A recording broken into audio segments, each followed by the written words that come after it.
Hey everybody, this is Sam and welcome back to Level 1 Pre-Production. This is going to be Lesson 4. In this lesson, we're going to talk about key signatures with sharps and how to find them. We are also going to go over the order of the sharps. So I want to preface this lesson by saying you're going to want to write these down. So grab a piece of paper and a pencil, not a pen, a pencil, because you're probably going to want to erase stuff. But just writing these things down a couple times and the way that we're going to show you how to do it is going to help you remember the process that will be easily transferred into a DAW. So let's take a look. And before we jump into it, I just want to note that key signatures with sharps will only have sharps. There will not be any flats in there. This is helpful because we don't actually have to worry about any like cross-pollination of sharps or flats. If there's a key signature with sharps, we only have to worry about how many sharps there are and what are they. So let's take a look. So the question now becomes how to find key signatures with the sharps. And the hint, there are 3 steps. Okay, so this is where we want to start writing things down. Okay, so the order of the sharps are going to be F, C, G, D, A, E, and B.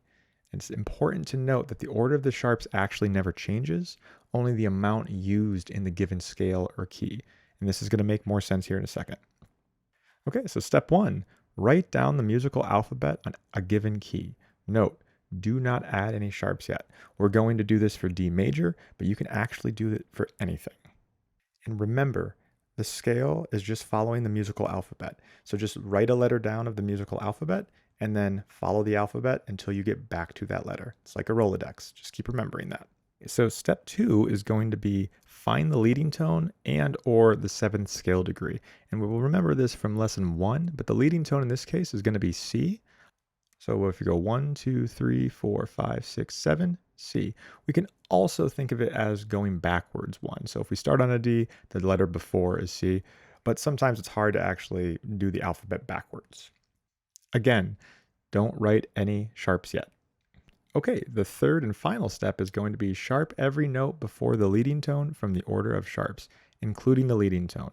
What this means is we will find that C right here, and there it is. That's the 2nd sharp, and then we sharp everything up until that point from that order. So F and C. So there's C sharp now and F sharp, and that is a D major scale. I know this was a quick lesson, but it's actually really simple, and rewatch it a couple times just so you can kind of really get the hang of it and try it with different keys across the board.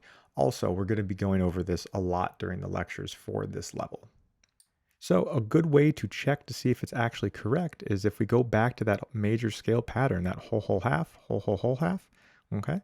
So we have our D major scale and we have our scale degrees here. So that C sharp and F sharp that we added, or I should really say F sharp and C sharp, because it's actually really useful to always just write them in the same order and not use the order of the scale. So if we actually take a look at that, just for example, the F sharp is going to be first and the C sharp is going to be second.